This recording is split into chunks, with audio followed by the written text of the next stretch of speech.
I just had one go for and miss it. I'm just gonna try to get him to come back.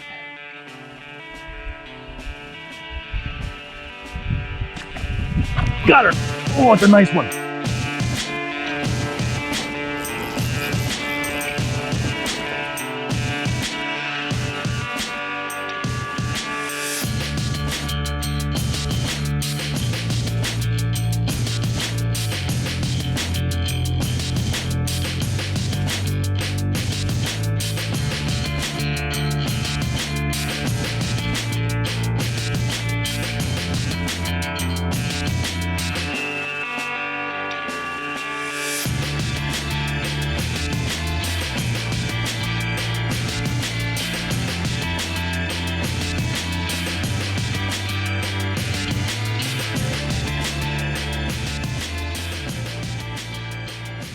Hey folks, how's it going? Cambo Trout here. Look who I got with me. Yeah. What's up, Tommy? Today we're doing something different, man. Like, you know, wonder of wonders, I'm not crossing the Bay Bridge today. We're actually going to try some Westside snakehead. Now, I'm not going to say where, because I don't like blowing up places, but it's fairly well known. But we're going to try and find some of the water over here that's a little bit more untouched. We'll see if we can pull that off or not. And make sure you stick around for the end of the video, where I'll show you a lot of the tools that I use to find those new and hopefully less pressured waters. We got overcast skies. I've heard that the bite on the western shore is often better with sunny skies over here. So, I mean, we'll see how that goes. It was a little bit of a cold front last night, a little bit of rain before that. We don't have the conditions exactly working in our favor. We'll see how it goes, folks. Let's get on the water and let's see if we can put some hooks to fish, man. All right, folks, here we are. I'm on new water on the west side of the bay this time, trying to find some quality water for snakehead. Just started fishing with a good long pedal to where I've been trying to get to, and honestly, I'm still not quite there. But I found a feeder creek that's just begging to be fished. No signs of movement yet. As I said in the car, I think it's going to be a PM bite today. You know, we're at high tide right now, so the snakes potentially can be way up in the cover, which is not good. Makes it very difficult to reach them, shrinks their strike zone. And on top of that, it's a little bit chilly out. You know, I mean, not really, it's in the 70s or so, I would think. But I'm gonna give it a shot, see what I can make move, and I'll check back in, hopefully soon, with a fish. Folks, it feels good. Fish on and feels good. Oh, it's a big bass. Oh, it's a big bass. That is a nice bass. Yes. Come here. Come here. Come here. Yeah. That's a solid way to start the day. Look at that, will you? Look at that, will you?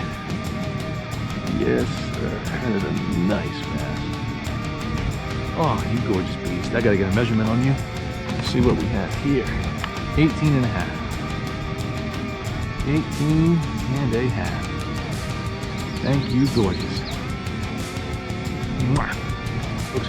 I knew I should have started recording. As soon as I saw that structure and made the cast, I knew I should have started recording. What do we have here? What is that? That's a snake. That's a snake. Yes, sir.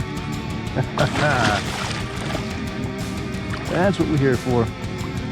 And don't get me wrong, I love catching big bass, but I am here for these Westside snakes. I knew by the strike it was probably a snake. Came from right over here. I'm back in this area now where there's not a lot of typical snakehead cover. When I saw how shallow it was, I saw the little bit of submerged timber. If you can't find grass for the snakehead, the next best thing in my experience is usually submerged timber. And sure enough, here she is. And she's a nice one too. She'll go mid-20s. Now her mouth looks jacked up, like someone's probably caught her and released her at some point. Oh yeah. Yeah, her jaw is jacked up. I mean, jacked up. Someone did a number on this poor fish. I don't even know if my lip grippers are gonna work, honestly. But here, let's get a shot of her real quick. There's a Westside snake. I do most of my fishing on the eastern shore of Maryland. And I've been hearing that they're getting to be in good numbers over here now, so I figured it was time. Oh, you poor girl. God, your jaw is all jacked up. I think she shook the hook free. That's good. Oh, I love how tough you fish are. You are such cool fish. But here, look at her jaw. I'll see if I can show it to you. Can you see how jacked up that jaw is? I mean, someone did a number on her. Poor fish. But thank you, girl. Thank you for being my PB on the west side. Yes. All right, you. So that's 2 fish so far. That 18.5-inch largemouth and a 24-inch snakehead. And man, when you're scouting new water, that's a good start, man. Good start.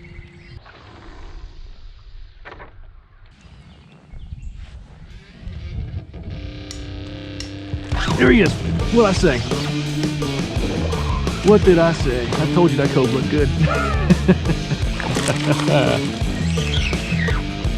Not a monster, but a decent little fish. A decent little fish. Oh, thank you for joining me today. Thanks as well from the folks at home who got to see you smack it. You little sucker, you. All right, little beauty. God, I love the smell of largemouth, man. They smell so good.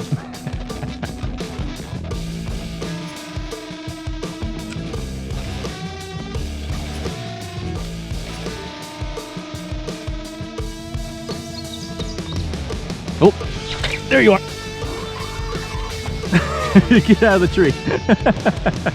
You little rascal. Get out of there. Go and get out of there. The hits I've gotten have all been pretty much right up on shore, especially anywhere you have these dangling kind of branches like this. Definitely been money for me, dude. Oh, I see what's happening. I see what's happening. There you are. Come here, you. Come on uphill. Come on uphill. Ouch! Oh, the good head shake. Oh, it's a good head shake. There she is. Let him go, Hook. We got him. There you are. Nice little chunk. Yeah. Nice little chunky chunk. I love the smell of largemouth, dude. Mwah. Oh, that's your little beauty. Go and get now. Get, I say. That's some quality looking water right there. Another nice snake, folks. Right off this shoreline that I said we're gonna have them. There she is. Folks, that slowed down presentation, tight to cover. It's nothing new if you've been watching my channel. I harp on that stuff all the time. Yeah. Oh, jeez. Hook's free. Hook's free. Excellent. Unhooking a snakehead is oftentimes one of those difficult parts. Every one I've caught today shows damage from previous encounters, I'm assuming, with humans. The first one, certainly, his jaw was all jacked up. And this one, there she is. And if you look at the underside of her gills, either she got in a fight with something, or something was trying to kill her, and I'm thinking it's the latter. Because the damage starts up at the top. But another beautiful fish. All right, you. Look at those beautiful patterns.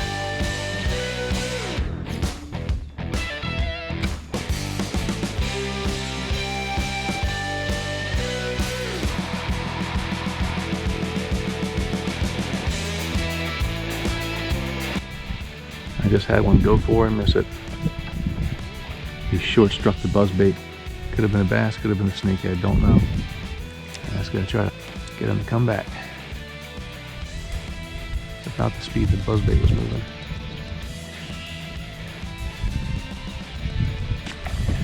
Got her! Oh, it's a nice one. Oh, mother fudger. Oh, it's a nice one. Oh, fudger. That was a 10-pounder. That was a 10-pounder.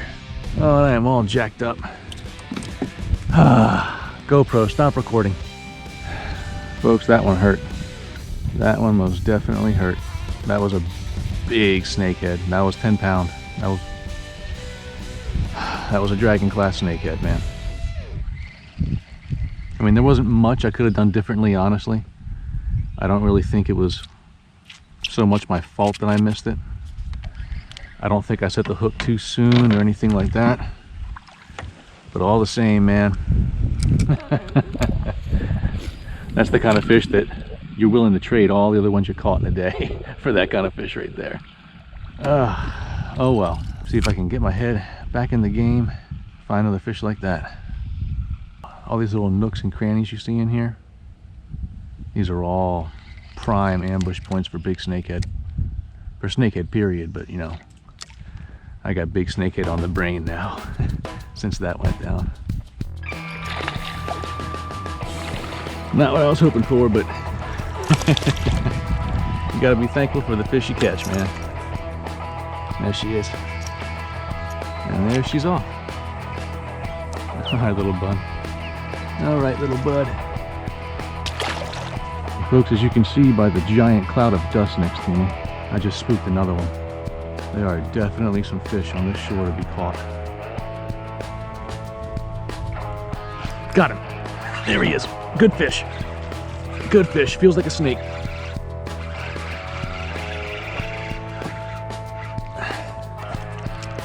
Yep, there he is.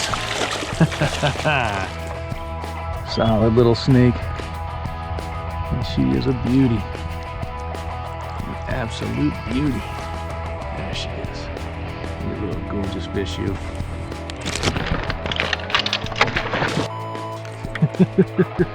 Come on, knucklehead. There we go. I lost a 10-pounder back there, dude. Absolute mammoth snakehead, and lost him. What I'm doing, I don't know if you've ever seen my videos before, but what I'll do is I'll sit parallel to the shoreline. I'll cast a topwater search bait like a buzz bait or a ribbit or a whopper plopper, and then I'll keep a mouse or a small thing like it on standby. And if he misses it, like if he misses the buzz bait, I'll throw the mouse back to get him. But what I also do is I'll cast the shoreline parallel with the search bait, and then as I get up to these little nooks and crannies, that's when I'll flip in the mouse. It's a killer pattern, bro. Killer.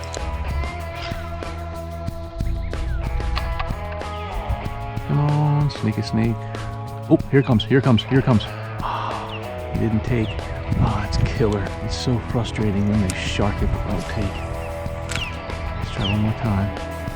Oh, oh, oh, oh, oh, come on. Oh, son of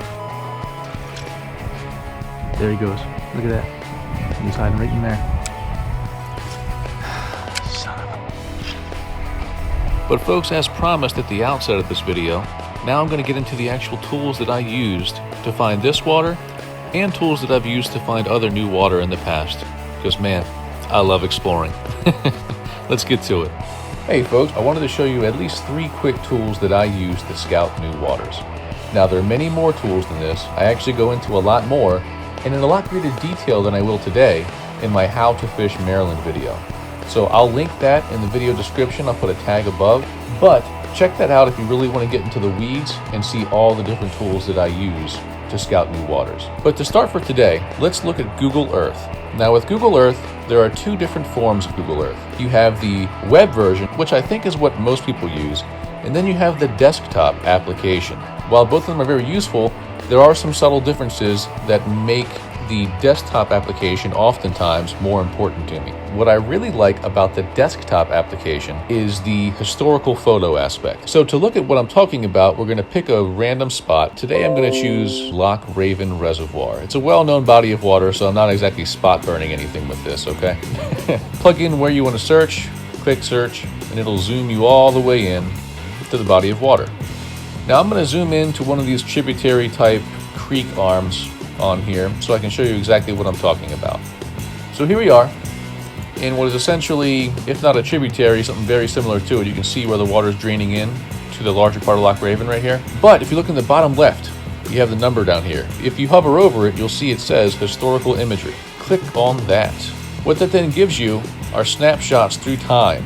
Every snapshot that Google Earth is displaying for this particular location. And as you can see, I've only gone to 2002 and already I have a very interesting photo relative to the 2019 photo. So here's 2019. Useful, yes. You can see some lay down trees. You can see the ingress part right here for where this creek is coming in. But if you go back and look at some of the older photos, if you hit low water periods, you can really get a good idea of what the bottom contour is like. And that's crucial when you're trying to target fish and pattern them. Additionally, if you scroll through the years here, like you can see in 2004, this thing completely iced over, right? But if you go back throughout other years, and of course as time goes on, the photos get higher quality, you're going to be able to see the differences in weed growth. Like this is October 2008, October 2009, August 2010, and you can see how much the grass growth is different. So like I said, look through these historical photos and you'll see a lot of changes over time that can be really beneficial in terms of helping you figure out how to best target these waters. So that's Google Earth. Let's move on now to something that the Maryland DNR provides that really helps with finding public water access points. All right, folks, like I said, the next thing I'm going to show you is Maryland's online water access guide. This is a phenomenal tool. If you don't know about it yet, you're going to love me for this one. So I'll have the URL, the web address, I'll have that in the video description. What you want to do once you're on this web page is click on the Maryland Public Water Access Guide. You're going to be given a legal warning. Read it. I've read it a million times. But once you're in here, this will show you all the public water access points in the state of Maryland. Okay, it's huge. It's so beneficial. I can't explain it enough. But let's look at an example so I can explain it to you at least a little bit better. One of my old stomping grounds down here at Jonas Green Park on the Severn River. Once you're on here, pick any one of these nodes. It'll give you the site name, the county it's in, the water body it's on, who owns it, who you can contact with questions about it. It'll even tell you what kind of boats can launch from here, whether it be a soft launch, whether it be large boats, small boats. It's going to show you if there's a fee or permit required. It shows you so much, it's ridiculous. But definitely check out this resource. It's one of my favorite things to use to find new water to fish. Now the last thing I'm going to show you on here is an app called FishBrain. Now a lot of fishermen have a love-hate relationship with this thing, and I completely understand, because it's definitely responsible for quote-unquote burning a lot of locations, but at the same time it's a really useful tool. There's no denying it. So there's lots of different ways to use this. You have nearby fishing spots. You can configure your news feed based on the different kinds of species of fish you want to target out there. But what you can also do once you're in here is use the explore option, and that's the really good one for being able to identify new places to fish. And you see all these blue dots, right? It's literally that many fishing spots out there. And once you click on any one of these nodes, I'm not going to do it right now because I don't want to burn any particular location, but it'll show you the types of fish that have been caught there, what they've been caught on, the best times of day, the best types of gear, lures, rods, reels, everything. It's just a fantastic tool. Now, like I said, you can go in and play with it. I'm not going to do it because I don't want to burn any locations, but FishBrain, there's no denying it. It's another great tool to find new water to fish. But that just about wraps things up, folks. Like I said, you want to watch the deeper content, check out my How to Fish Maryland video. But other than that, thanks for watching. Please like, share, and subscribe. Good luck on the water, folks, and have a good one.